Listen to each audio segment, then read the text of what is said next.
Amanda, welcome. Thank you for having me. I love that you're kind of new to telling your story. I know the Medium article that kind of sparked it all, you posted 2 months ago. So this is all kind of fresh and nerve-wracking for you. Yeah, and I posted the article like kind of privately as well, and then just like literally last week posted it real socially. so, so yeah, kind of fresh for sure. And I'm sure you feel very raw and naked. Yeah, I guess you could say that. But I And also then, feel liberated and free. yeah. So And then when people get wind of your story, they want you to tell it over and over and over and over again. So yes, exactly. I'm sure it gets to a point where you're like, "Fuck, I gotta keep reliving these emotions. Like, whoo, this is cheap therapy." Yeah. Yeah, exactly. Every time I get to just tell it though, it's like one more layer is just shed. So Yeah. I'm done. I'm here. And I'm sure people ask you different types of questions that you're like, didn't think about that. Guess hmm that's not healed. Yeah, yes, yes. What's the word? Trigger? Yeah, that Yeah. happened. Trigger, my God. I like that's happens multiple times a day to me. Yes, And yes. it's always the people that are closest to us and we love the most. And we're like, Mhm. they get Yeah, it. They know where the buttons to push. yeah, exactly. You have to really set the mindset, the expectation of being like, okay, let me just let that bullet come right off me here. Before we jump to your story, I want to just ask because even though you're going through and healing something that you went through a couple years ago, there's always bumps in the road. So, what are you struggling with today, even outside of your story? I would say struggle for me is just having patience, even Mm, though I'm the first person to tell you, just stay the course, just, let it unfold the way it's supposed to. That's still the number one thing I struggle with myself. So I fully believe and trust and know what is available to me now today, but I cannot wait till it's all fully manifested physically here. like you're, that's you're like, that's I what know I'm it's waiting for. coming, but when? Yeah. Let's set a Wait. date. Like when can I actually really enjoy this though?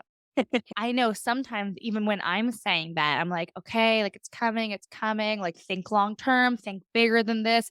And even Mhm. as I'm saying it, I'm like, oh, this is so fake. I'm like, do you even believe this? And it's like you're almost convincing yourself. Right. Yeah. This little motto that I came up with, which isn't, super original, but just the other day I told myself, I was like, just remember to always try. Like, even if you don't feel like it, if you don't believe it right this moment, just try to let yourself feel that.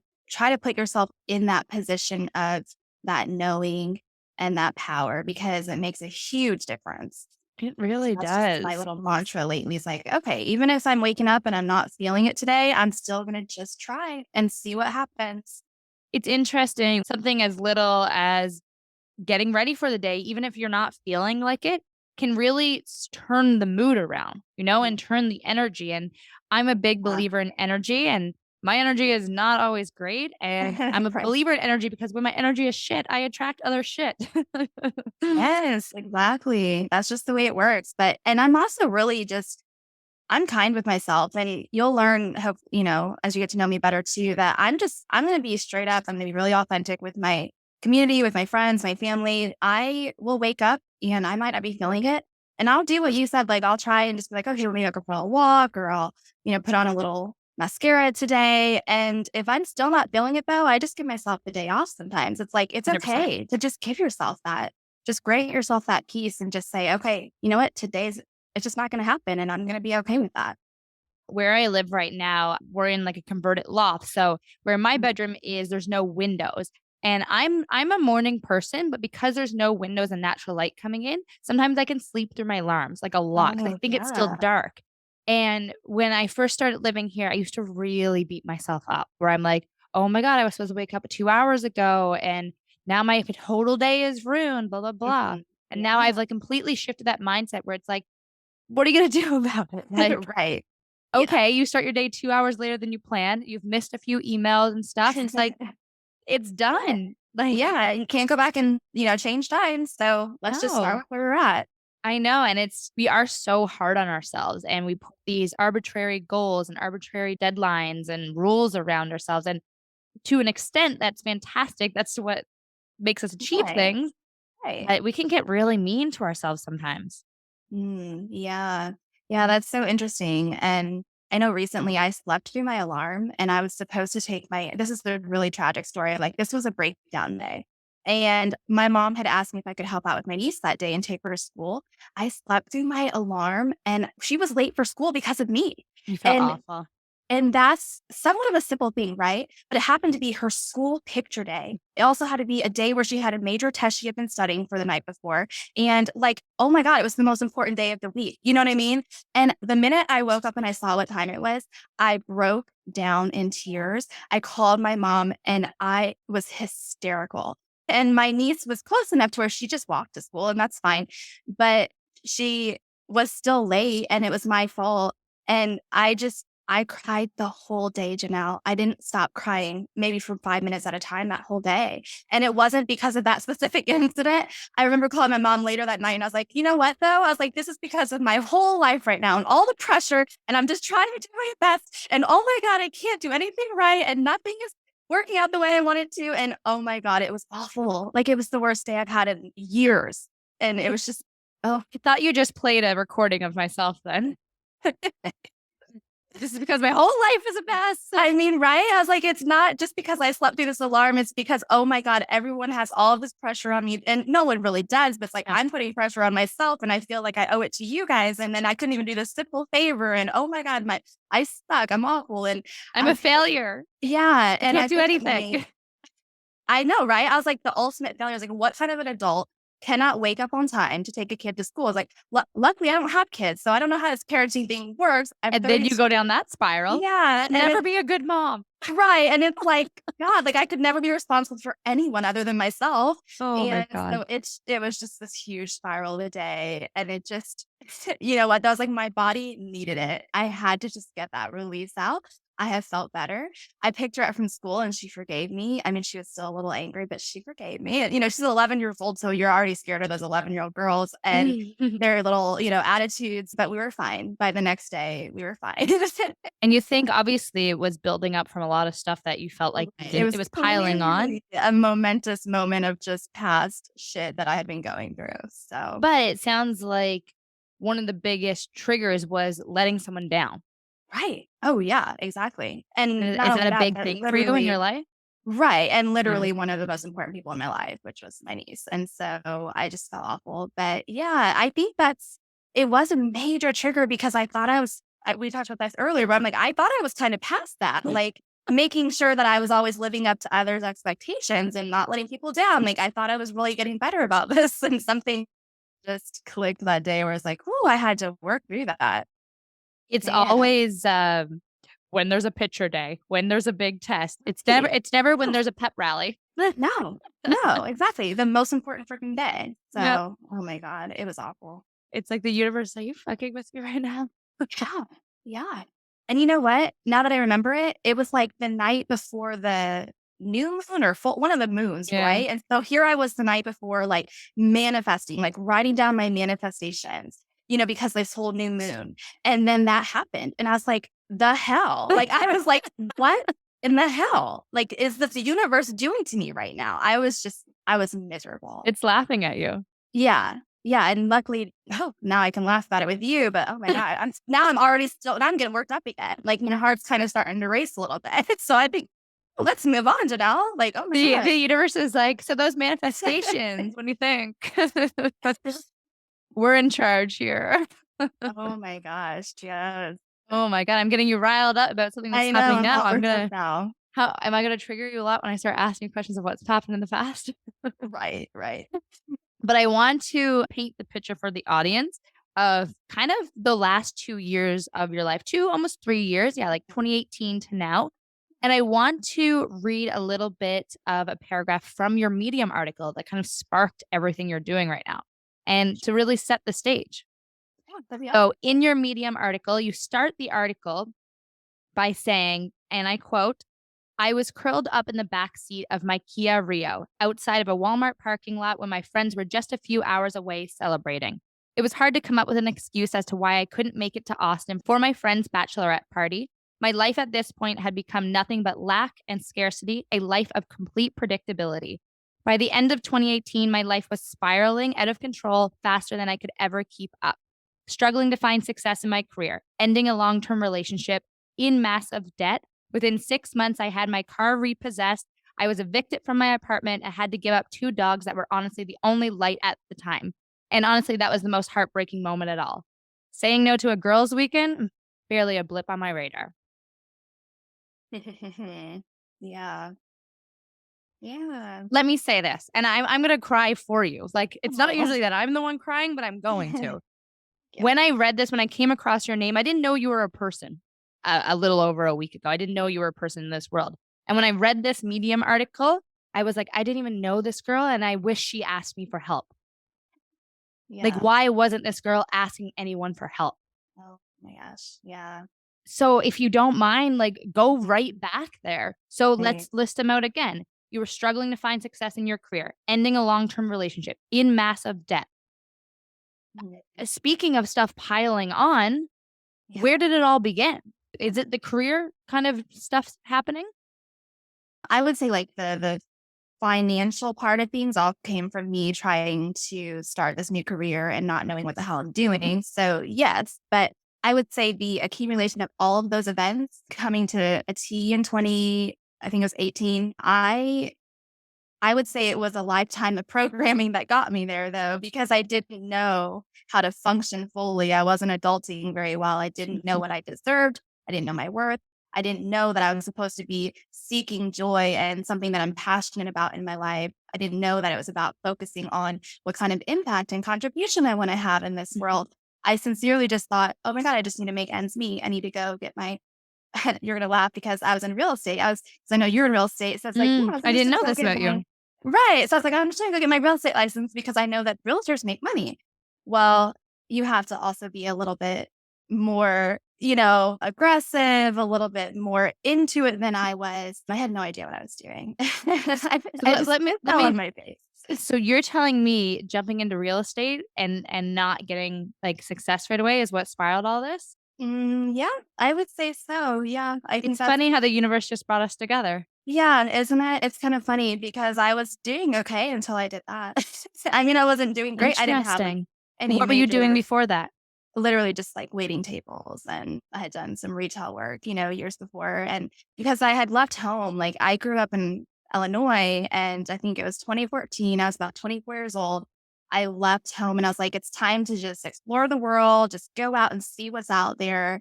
And it was going well. It was just fun. I was really carefree. And then I realized, okay, as the years went by, I was like, I'm getting older. I need to figure out what I want to do with my life. But again, I didn't ask the right questions of what do I really want to do with my life? I was just like, how can I make money?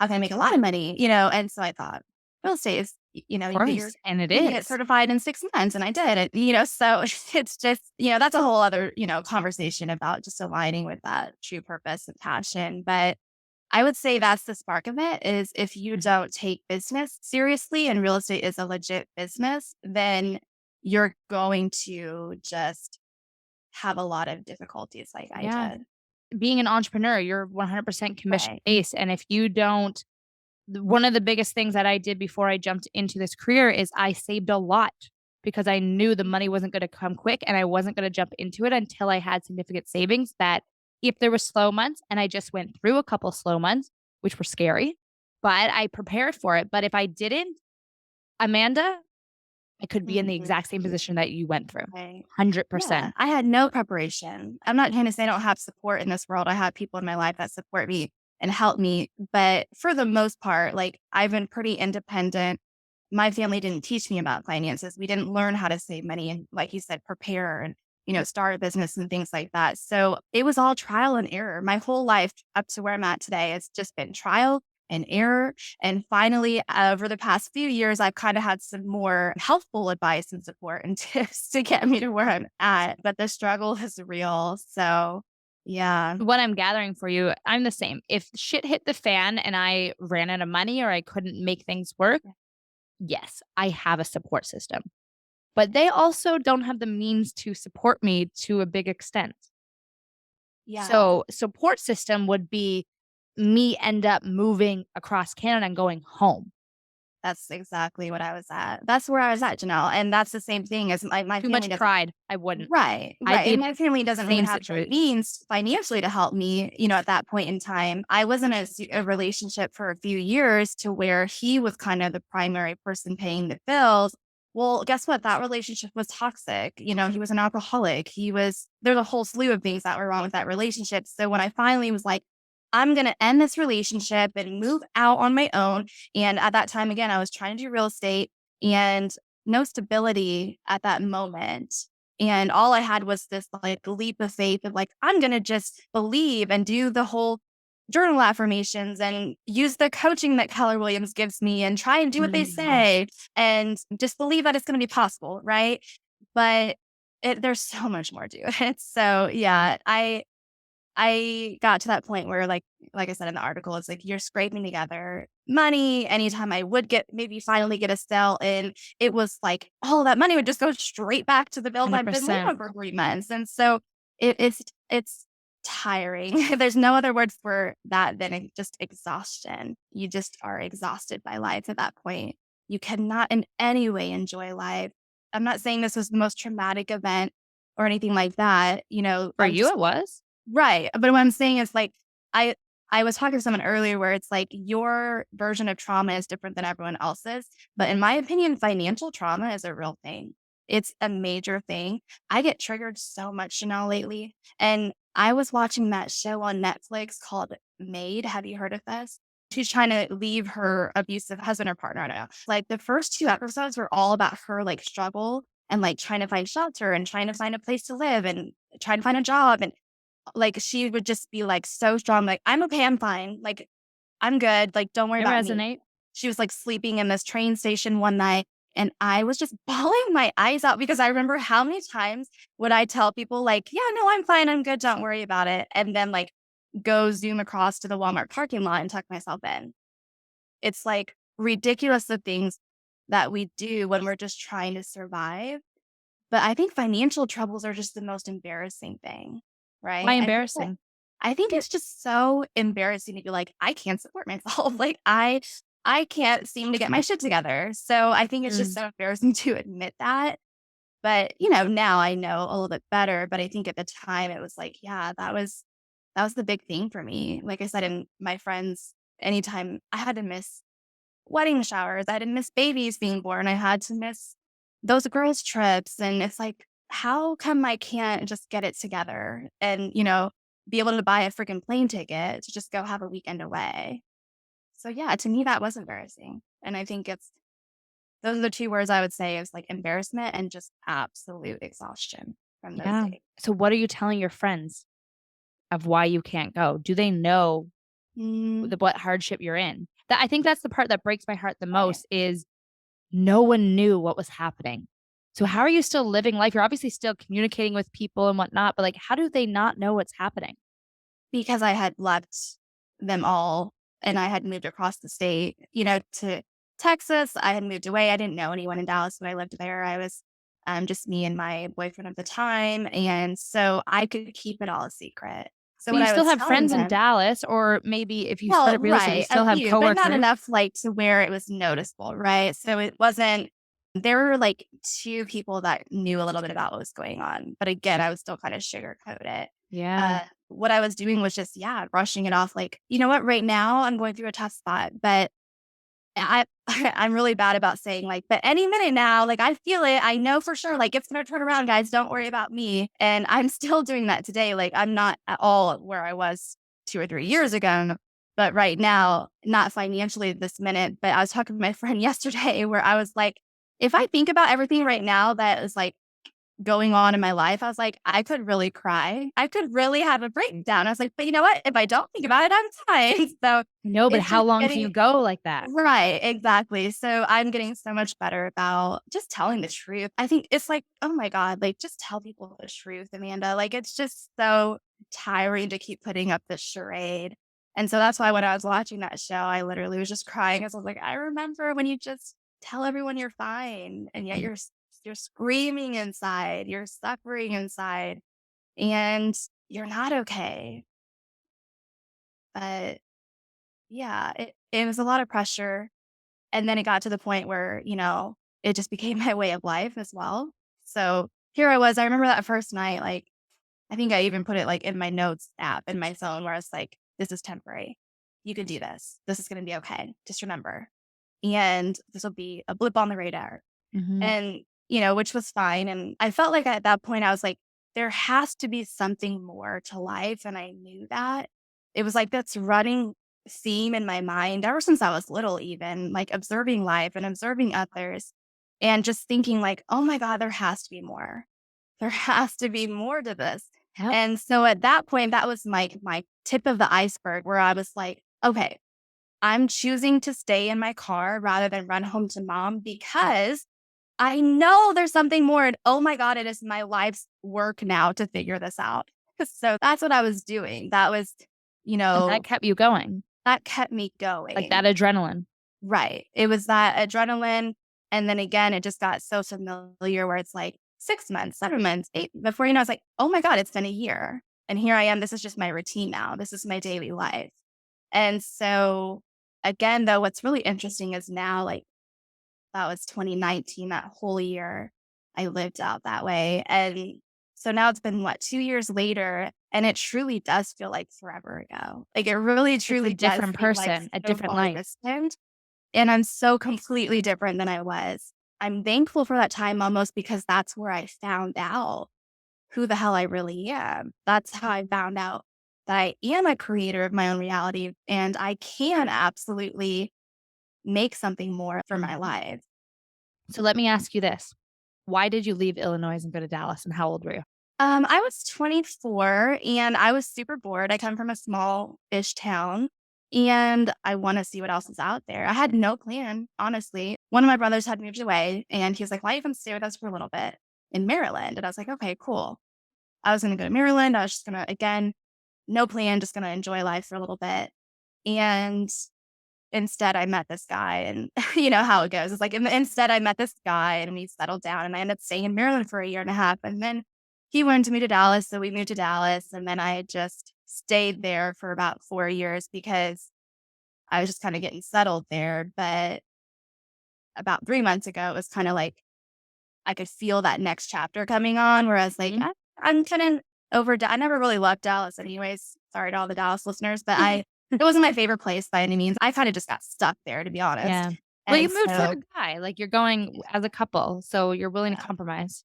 exactly. So, yeah, so I left home to just explore the world and to live life and expand. And that's a good thing. That's a great thing. And then I got sucked into this kind of small world of this relationship and this kind of toxic environment.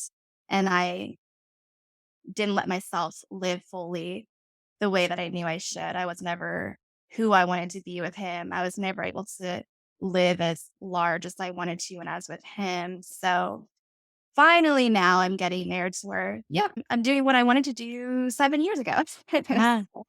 But I'm still so perplexed by how do you hide this from someone? So, are you basically going into an office or going into work, and then Right. when you go home, you're going to live in your car? Yeah. Yeah, exactly. It was So like, this might be very naive of me to ask, but where are you showering? Like, like, I guess yeah. you're charging your phone at work, like, you're still paying your phone bills and stuff. Like, where's all your things?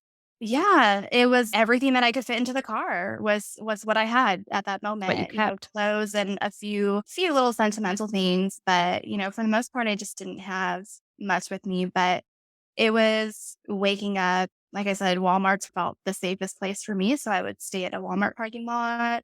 I lived in a metroplex, so there was lots of little ones to rotate through. I always picked the one with, like, the closest proximity to a gas station because at 3 AM, guess what? You have to pee, go to the 7-Eleven. And waking up and going to the gym, the Planet Fitness, and taking a Mhm. shower, never working out, just Smart. taking a shower. And so I would go to the office. I would, just show up the best that I could and pretend like nothing happened. Like, just pretend like And no one sensed anything really. Well, how would they know, right? right. Yeah. I mean, truthfully, though, how would they know? And some of my team members at that time knew like what was going on as far as like obviously my team leader knew I wasn't making sales. I probably wasn't bringing in any money, so Because she was probably kind like, of "How are you paying for your life?" kind of thing. Right. And then I remember when I got evicted, I talked to when I got the notice and they had knew about the car that had gotten repossessed prior and just some little things, right? And so I was pretty open about my struggles with that immediate team that I had been on, a few of them on the team. But I remember when I got that eviction notice, it was like this just smack in the face, like just this reality, right? And she, bless her heart, love her to death, still to this day. But she's like, well, that's like the result of not making the calls, Amanda. That's the result of not doing the work. And that's what happens. And it was just kind of like, at that point, I was still looking for sympathy. I was still looking for a break. I was still waiting for someone else to save me. And she just told it like it was. And that's fine and no hard feelings. But I was just like, I have holy hard shit. feelings. Yeah. Yeah. But I mean, right. And so I remember that day like so vividly. And just so I just after that, it was pretty like brief. Like I had never been consistent anyways in like my generation of business and things like that. The team was really generous. My team leader would listen to me vent every other day, right? And hear the same sob story, the same sob story. So I had no grief towards her for saying, like, look, you've been saying this for 6 months now and nothing has changed. But Mhm. what I do wish would have happened is that someone in my life at that time would have been like, hey, Amanda, did you know that real estate isn't working out for you and maybe you should look for something else? Like, no one, every time I try to quit, they'd be like, oh, just keep going, just keep trying, Mhm. just keep, push yourself a little harder. What I really wish is that people would just tell it to people straight. Like I do with people I talk, like in my life now and my clients, I'm down to tell you if something's not working, let's look for something else. Let's look for something that Why will, didn't anyone ever ask you, "Do you like doing this?" I had no idea, Janelle. No idea. Like, it was a I very wish I simple knew. question. Right. I wish I knew. 'Cause It's I'm in it and not everyone's meant for it. right. Yeah, I really wish I knew, but no one did ask me that. So That makes me sick what she said to you. I get what you're saying. Logically, she was probably correct, but the delivery, not called for. the timing wasn't right. So it's like you could I was crying. We were in the middle of this hallway. It's like you could have just maybe been there for me for a second and then maybe later we could have talked about it. So I don't Yeah, know. the compassion, there was nothing there for her. I mean, she's been listening to you for a few months doing this or saying these things, I think she knows why she's in this situation. Yeah. Like Yeah. logically, financially, I think she gets it. But Right. like you don't have to state the obvious, you know? Yeah. So it is what it is. But as far as keeping it from other people, it's really more simple than it even sounds. It's just kind of like no one's gonna know, right? I mean, I show up, I'm dressed, I'll shower at the gym, even on the days I wouldn't shower, whatever, I'd go to the gas station and brush my teeth and wash my face. And it was humiliating because you always walk in like that walk of shame. Like the gym, people behind the desk, it's like they know, like this bitch just must be homeless and she's just coming to shower. Like you just think everyone knows your dirty secret, right? It's like this dirty little Or you're secret. worried it's gonna get out. Yeah, exactly. Super intense. And there were a couple of moments. I remember one time my car did break down and I had no choice but to call my brother and be like, hey, my car broke down. I happen to be living in my car right now. So can you like Venmo me some money to just get a hotel room for tonight? And he's like, what the fuck? Why are you living in your car? Why didn't you tell me this? And I'm like, because I got it under control. Like I got this. Don't worry about it. That's always what it was. It was like when I finally had to admit to something, I'm like, but hey guys, I got it under control. I got this. Don't worry. It's you know what? Everything is gonna work itself out. I'm doing what I think I need to be doing. And even when I wasn't doing what I should have been doing, it's like I just continuously fed that line of it's fine, I'm fine. Mm. I got it under How long control. had it been going on by the time you reached out to him? Oh gosh, that was pretty far into it probably. I think it was probably like fully about like 8, so maybe even 9 months into it. Yeah. Yeah. I'm very introverted and I really like my solitude. So like for me, I just got really comfortable. I'm fine. Like it's like cool. Like I would just pull into my spot. I would turn my Netflix. I would just cuddle up in the back seat. I'm good. I know that sounds You so were weird. almost romanticizing it at this point. Right. Like it actually sounds really weird, but it was true. Like I was just so comfortable with it. And but during the days, it's like damn, like it was so hot as not like all I want to do is sleep. You never got a good night's sleep. Like you could never like sleep in, so to speak. Mhm. Constantly thinking like I need to move my car because too many people are crowding around this place. Let me Mhm. find another deserted You're always spot on the where I can run. have my right, like have my space, have my peace. And sometimes I would go out to like the Starbucks and just sit there sometimes and things like that. But for the most part, it's just exhausting. You're just always on the go. You're never rested. You're never fully put together. You take for granted ironing your clothes, like having a really well pressed shirt or a dress, so it's like Yeah. you just take for granted all these little things. Did you feel like you were living a double life? Absolutely. Yeah, Yeah. completely. Because when I would like make a visit home or something, I had to just Well, where's all tell your her, stuff? If someone, like, looks in your car, everything you own is in it. right. Yeah. It's like, okay, she's got everything in her car. I remember another time when my car broke down on my way home from Illinois from a visit.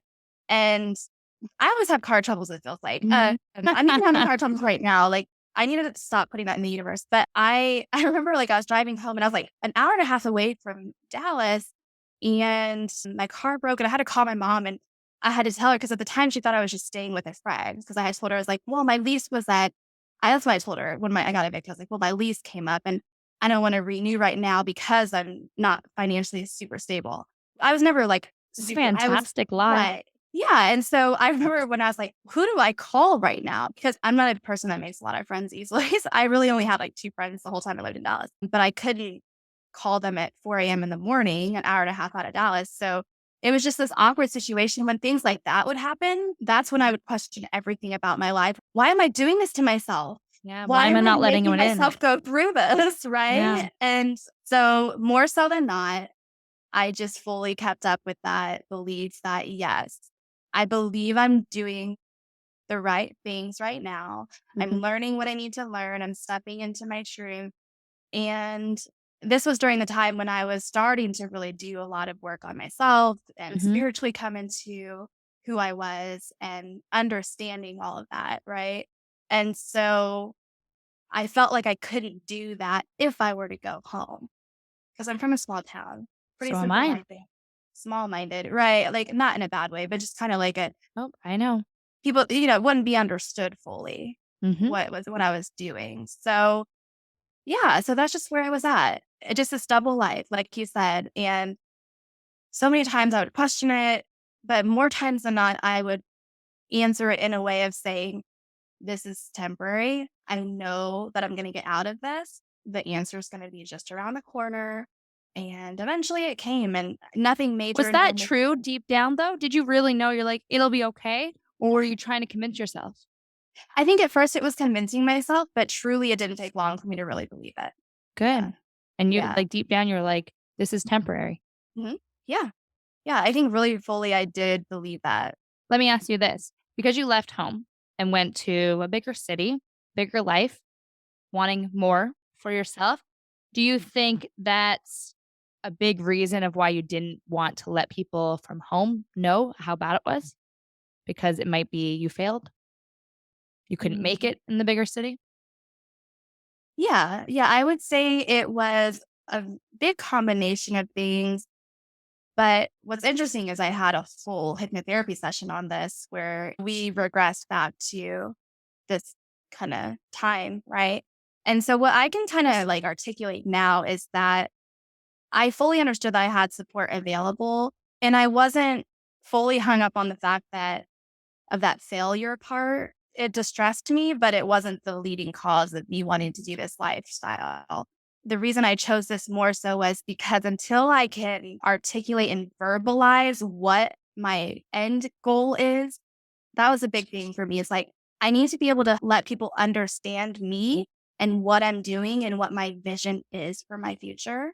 And until I could say that really easily and I could say that with a purpose, I didn't feel like I could go home because then I would just get confused, right? Like I would just get kind of caught up in the day to day life of that. So I had to have like a solution first, Okay. if that makes any sense. I felt like I had to have a solution first before You have I you could. you have me halfway. Okay. So, Yeah. but if you did the hypnotherapy, what are you learning about these past life regressions that is giving you answers of why you're in the situation you're in. Because isn't that the purpose of that? Right. Well, so this wasn't past life. This was just Okay. what a method that I'm actually trained in as well is just rapid transformational therapy. Right. So Okay. we regress back to the root cause of an issue. At the time, I was like, let's just focus on financial abundance, Okay. financial blocks. And so we went back to that time where, to me, again, my financial issues come from this belief that it is not available to me. Or I am making always money is hard. right. Making money is not easy. When you do make money, it goes somewhere else, right? Like you never get to keep it. But truly, that main theme is just not available to me, not available to me. And so it's just me just constantly having to remind myself what is. And so that was a big part of my financial struggles. And so when I'm thinking back to that time, I was like, it comes down to being understood. All of this comes down to I need people to understand me, and at that time, I was so alone in my thinking and in my environment. And it was so crazy and like unfamiliar to other people. They'd be like, what the hell are you thinking? I could never do that. Why are you doing that? Like for me, it was how do I put all of this into a way that people will understand me and what Mhm. I want to be doing with my life? What So did you that was want them to understand about you? that I have massive, massive dreams for my life. Like, I want to Okay. accomplish major fucking things. I want to help millions of people transform and live a life of freedom and a life where they can be happy, a life where they can be abundant. And that was just not You feel like something, people wouldn't believe that about you? They don't think that's possible for you? it's not that they didn't believe that it's possible. I think it was just kind of like they always just kind of nod and smile like, "Good for you, good for you." Like, "That sounds great." So maybe part of me was like, they don't really believe what I'm fully capable of yet. I felt like I had to show them. And so I guess now I'm putting all these points together. Thank you for helping me put this together.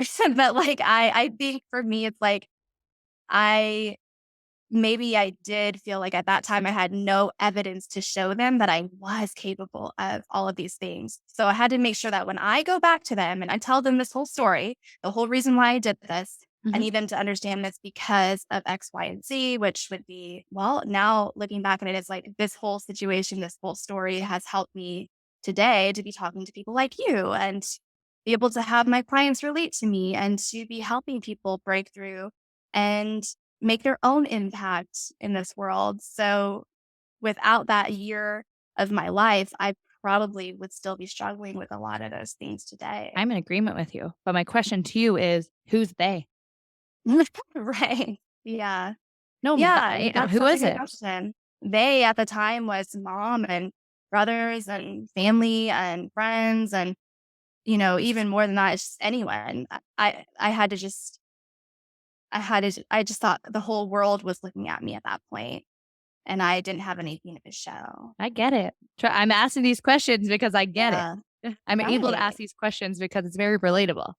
Right. Yeah. And so when we finally realized that no one's paying attention to us, let's be real. We're all so self-evolved and like, we were focused on ourselves. I'm sorry. Mhm. Like I wasn't watching anyone else. I was focused on me. I still am today. I'm like, I don't have time to put my energy into what other people are doing. I'm very much No, consumed with myself and not in a bad way always, but when we realize they are not watching, they are not looking, they are listening to applaud you when they see you achieve something. But mhm. other than that, they don't have time. So get What over that. what you're describing is how I felt many times where I'm telling people big dreams and things I want to achieve and they're smiling, nodding. Again, before I used to think you don't think I'm capable of this, let me show you. That was definitely the way I used to think. The way I see it Mhm. now is there's nowhere in your realm of reality that that's possible for you. Mm, You just don't think that's possible. It's yeah. something as simple as if I said to you, I'm going to go live on the planet of Pluto. That sounds a little crazy because you're just Yeah. like, I don't think anyone's doing that. I don't actually think that's possible. Right. You're not telling me that's not possible for you. You're saying, I actually don't think that's an option. So Mhm. when someone like you and like, I come from a family and a background that from a very modest family. And Right. making 100K a year is a crazy idea. Yeah. But I live in Toronto. Making 100K, you honestly, you kind of need to be up around there to live. Right. Yeah. And even as I say that, I'm like catching myself in my words. I'm like, don't offend anyone, don't offend anyone. There's a lot of people that don't make that kind of money. When I moved here, I made poverty level money. And I always remind myself of that girl because today, now I'm trying to become that person where it's like, let's make 30 grand in one deal. hmm Tons of people are doing it in this city. Why can't that be me? And Right. when I say that to my mom, I'm like, like I'll show her some like home prices. I'm like, if I sold that, I'd make probably 35 grand right now. She's like, Jenelle, who needs that kind of money? That's craziness. Yeah. Yeah. And I can get sucked into that. Mm. But you got to put the blinders on because there are people out there making that kind of money, but there's still that type of programming around like the people who make that money are bad. Yeah. A lot of people have that. And the way I see it, it's like there's a lot of people, if I can make that kind of money, I know that I will be doing a lot of good with it. And that Mhm. motivates me. Right. But it's Yeah. still not going to change the way my family and they see it because they Right. don't think that's possible for them. Right. And so my mom is like my biggest cheerleader. Mine too. And I like what you said because it's like she wants to believe and support me and trust that, yeah, you are going to accomplish all these things, but it is beyond her, like you said, the realm of her own thinking, the scope of what she thinks is possible. And so she's getting so much better. Like me and her have grown tremendously. And she's fully starting to realize, like, okay, I get what you're doing. And, yeah, that's great if you want to make $1 million a year, whatever, because she knows my vision now. She Yeah. knows what I'm trying to do. And I'm very similar to you where I'm like, yes, of course I want to have like a fun life, a life of ease. But for me, it's like making money means, wow, what can I do with this money? And for Make who? it- Yeah. I know my mom, even growing up, she always joked. It's so funny how this is like counteractive. Like she always joked like, you're going to have a fantastic house and you're going to build a granny flat and I'm going to live there. But Yeah. then when I'm like, yeah, mom, I'm going to go sell these houses and make all this kind of money, she's like, Janelle, that's a lot of money. And I'm like, how you think I'm going to How get are we this gonna do granny that? flat for you? Yeah. Right. Tell me Like, what you want it. I got to go make that happen. yes, exactly. It's I so don't know about funny. Yeah, I don't know about you, but me and my mom, we have a good bond. We have a interesting relationship. Like I hated her when I was a teenager, which a lot of When we people all, right. And so we've been through quite a bit. And my dad left when I was a week out of high school. Like he just straight up left, didn't want anything to do with us anymore. And so I was her caretaker for several years after that. Like I was her emotional support. yeah. And so me now, I had to kind of heal from that as well to be like, look, like I didn't get to have my fun years of I didn't go away to college. I didn't get to experience how to become an adult almost. You know what I mean? Because I was just simply being a caretaker to her and being there for her emotions. I didn't get to process my own emotions around it. I feel like everything in my life just has kind of been a delayed system, Mhm. but I it see definitely that. comes to fruition. And that's why it's so important to know that there's no timing, there is no timeline.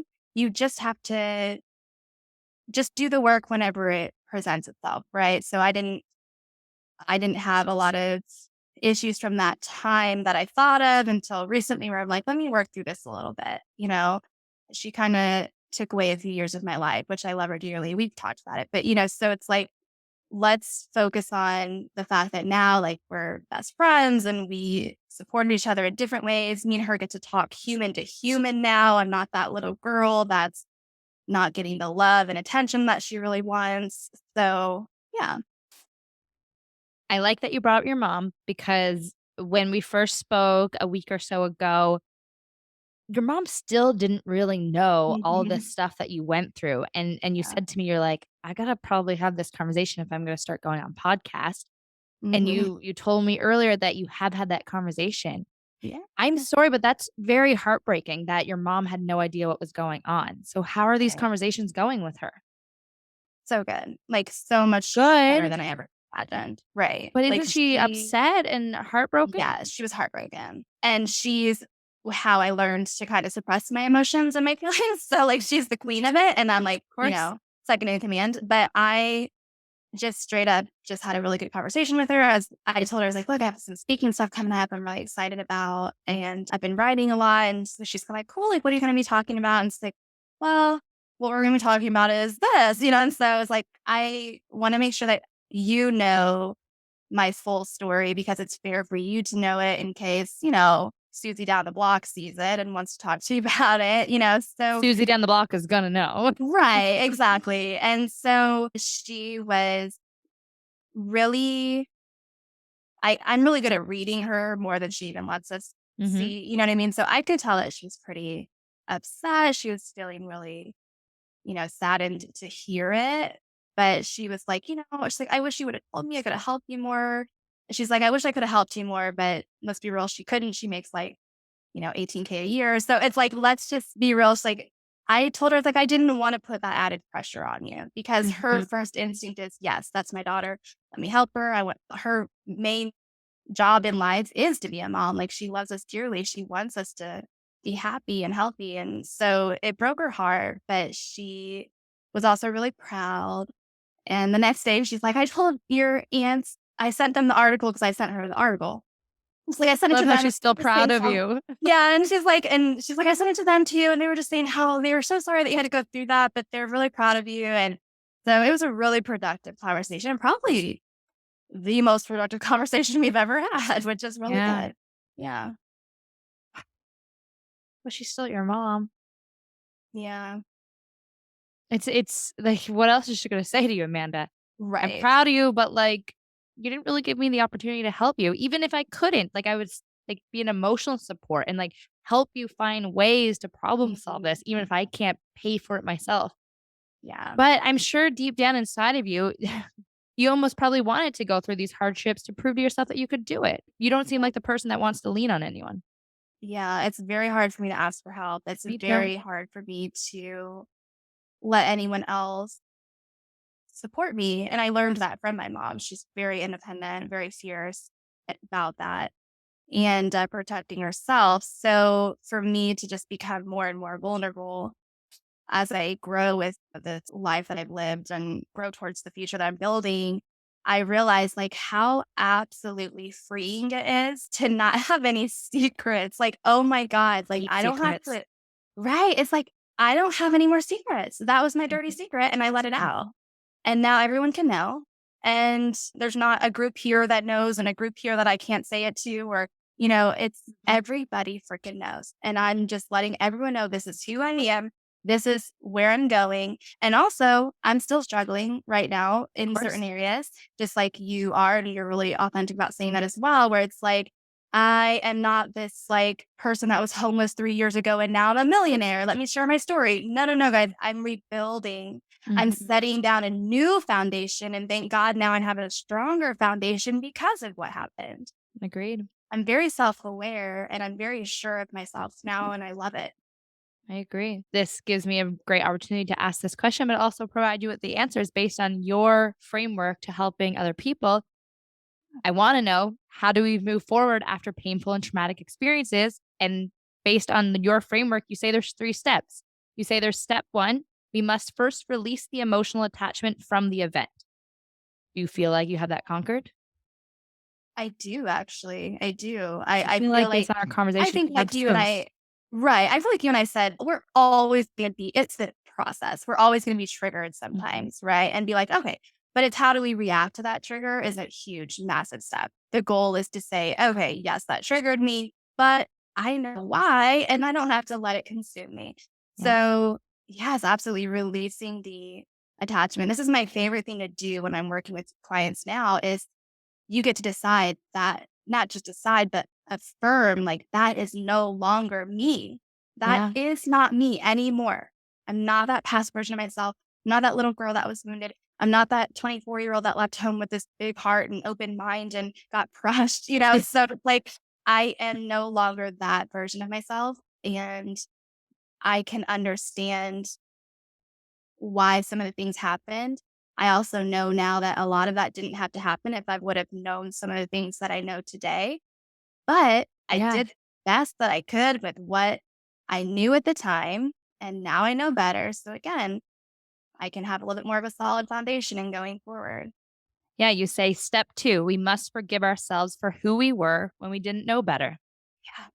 Yeah. It's so true. Just You the being the kind. tools you have today, you didn't have back then, so you can't get mad at that person. Mhm. Yeah. And it's like we talked about earlier, where it's like being hard on yourselves. Mhm. It's just not necessary. It's so unnecessary to keep reliving, replaying past experiences and events. And why did I do this? Or what was I thinking? And that was something that me and my mom talked about as well, where I was like, there's no point in discussing if what I did was right or wrong It's because I can't go done. back. It's done. And Well, I mean, and that that's leads me to step 3 of your framework. We must remember that others may not even have an opinion, and if they do, it's out of your control. right. Exactly. And I'm I sure your mom and your aunts and people who hear the story, they'll say, "Well, you should have done this, this, and this, and this, and you wouldn't be in this situation." right. Great. Like, what do you Yeah, want me to do with that now? exactly. Yeah. And luckily, I think props to me, to be really honest, Janelle, is I have set such a firm like energy and boundary line. Not one person has I ever said feel to it. me, "Oh my God, what were you thinking? Why would you do that?" Like, not one person has come to me with that, with, "You should have done this." So I'm really grateful for that because I put myself out there saying, "This is what happened." And I gave no opportunity for someone to tell me whether it was right or wrong. I'm just telling you what happened.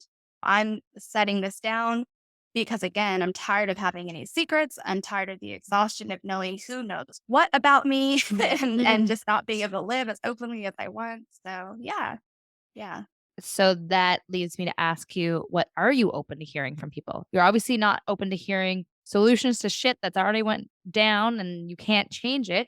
But what are you open to hearing from people now that they're starting to learn your story?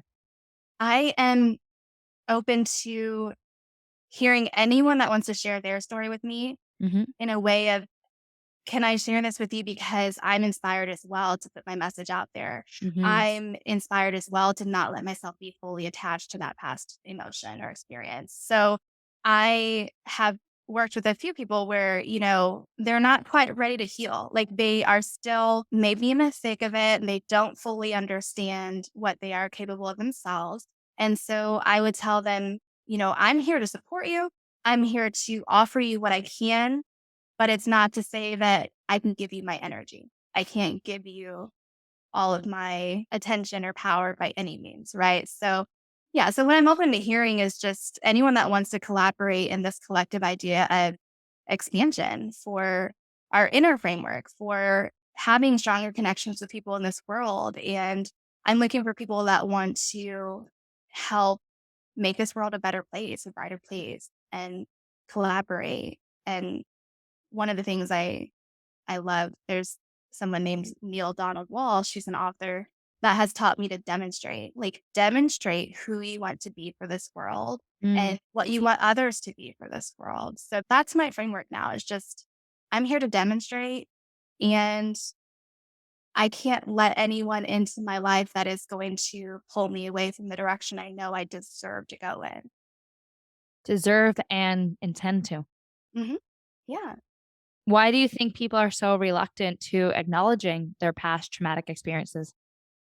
Because in order to move forward, you have to let yourself go backwards and feel that. You have to let yourself actually sit in the thick of it and say, this is what happened. No excuses, no lies about what happened. This is truly what happened to me. And I wasn't okay. Mm. It's hard to admit that you weren't okay Do you think because people sometimes don't want to actually move forward? They like kind of being in this past traumatic event and playing that story over and over again. Mhm, yeah, I do think that there's people that really love that because they get enough attention from doing so, but at some point, though, I think they're gonna face reality. So, I think we can delay our healing, Mhm. delay, noticing our feelings and emotions for only so long, and eventually you realize there's no point in putting on a charade anymore. I know. I mean, you know best. Yeah, yeah, You win years of putting on a charade. I like pointless. You need like 4 people's energy to be able to do that. Yeah. Like I said, leading a double life, you're spending a lot of energy lying and framing this person that you aren't. Exhausting. It And you is. said embarrassing and exhausting. Yeah.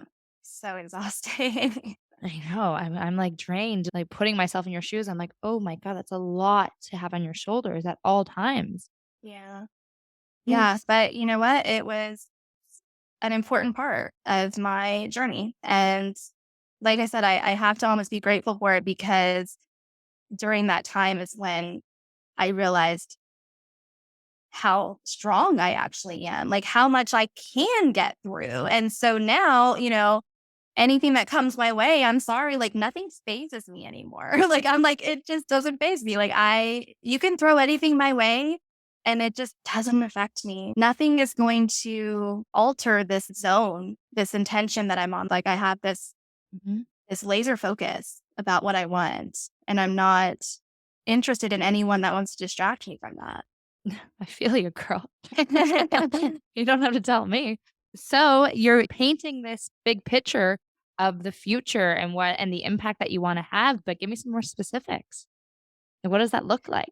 Yeah, absolutely. So for me, it came to me kind of really suddenly, whereas like I love this little phrase, just power through healing, right? There is so much power in healing. There's so much power in growth and coming to terms with what is available to you. So I'm looking at this as a global initiative, right? For Okay. change, healing. I'm looking at this as, a step in the right direction for our world. And I want to help set the expectation of where we can evolve as a Mhm. species, what we're actually capable of, which is exponential, which is unlimited, right? We can absolutely do so much. And we already have the tools and the resources available if we would all just collectively get on board. Mhm. And so that's where I'm at. I'm not even gonna lie and say I have it all fully thought I'm out, not but asking you to. right. I'm like, give me Yeah. your financial plan. Right. No, exactly. Yeah, but for me, that's just kind of what I'm set on right now Yeah. is this is my brand, this is my initiative. I want to awaken as many people as possible to the power Mhm. within themselves because that's the world I want to live in. Is Yeah. everyone operating from their highest level of genius and creativity and knowing that they have support and we're all operating from a higher level of consciousness, right? Like we Mhm. can just sympathize, empathize, have compassion, and again, just that collective support for each other. I feel that. Do you feel deep down that if an individual doesn't power through their healing and really go over kind of the shit they've been through, do you feel like they're limited in their potential in life? Yeah, because you're Yeah. distracted. You're Yeah. constantly distracted. If you're holding on to baggage, if you're holding on to all of that from the past, and you're constantly getting triggered, you're constantly getting pulled which way and letting people walk all over you or letting people consume you and all of these other things, right? I've been saying recently where I'm like, life is not meant to be taken so seriously. We Mhm. have to separate ourselves from all of the to-dos, all the tasks, everything that we feel like we're supposed to be doing. We have to separate all of that stuff and get back to the focus of we are human beings. We are having this experience, so, what can we do with this world that we were given? What can we Mhm. do with these innate capabilities that were built into us? We all have something within us to deliver to this world. And even if it is deeply, deeply buried, deep down, there's something within you that wants to have more or be more, or you want to do more. And there is nothing wrong with wanting more. That's you and I could talk about that forever, I'm sure. But, it's like there's nothing wrong with wanting more for your life and for this world. Yeah. So it's your turn to ask the audience for what you need. So when you think about your business, if you were to ask the audience and the listeners for anything that could help you grow your business or bring you more clients, what is that and who are they? I love that. I would say I am looking to just build a true community of voices. So find me on Facebook. Make sure Janelle posts all the Yeah. information. But, you know, I'm taking advantage of social media right now where I want to do a workshop here on December 9th. And, I need to know what you need. So I need people that are confident enough to say, yes, I do have issues with X, Y, and Z. It'd be cool if you could help me break through to that. If you could help me get to the bottom of that, because I'm tired of dealing with it, basically. So all I ask is, more communication. People are Yep. so scared to speak up for what they want. So here I am asking what I need is for you to tell me what you need. And who is your ideal client or someone that would work with you? Anyone that just has a vision, anyone that is a forward thinker that knows there's got to be something more than this. I know and believe and feel that I can be doing more. And I just need help getting this more clear in my mind. So I'm here to help you just clear the clutter, to define more specifically about what you want. Mhm. And we do a lot of work deeply in that subconscious level so that we can get to the root cause of any issues that are holding you back so that we can help you getting functioning fully and optimally and having that really happy experience that is life the way it's supposed to be. Yeah, I get that. Any final last words or anything that you want to hit home with? And also plug your website. Yeah. So my website just powerthroughhealing.com. Just so you can find me there and find all my links. And otherwise, all I want to leave you with is just to trust yourself, just to believe in yourself, and just fully understand what you're capable of. Yeah, I feel that. Amanda, it's funny that we talked for like 20 minutes last week and it only hit me on this call how similar we are. Like it's given me goosebumps this entire call where Yeah. every time like the parallel of your story, if I made a different decision than the ones I made, I was going on the same path as you. And that's why I have so much empathy and compassion for what you went through. Cause I'm like, one wrong move and that would have been me. Yeah. And it breaks my heart, but warms it at the same time. And it's Right. scary how similar your life can be to someone who, until last week, I had no idea existed in this world. I'm gonna Yeah. cry, I'm gonna tear up. But I just Yeah. want to thank you for your vulnerability and your time. And yeah, like simple as that.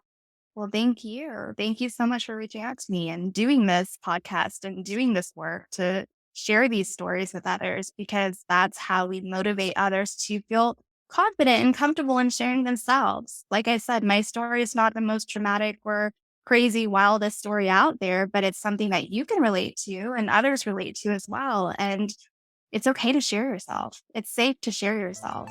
Yeah, Just I trust feel me on that. that. I know. Thank you so much. Thank you.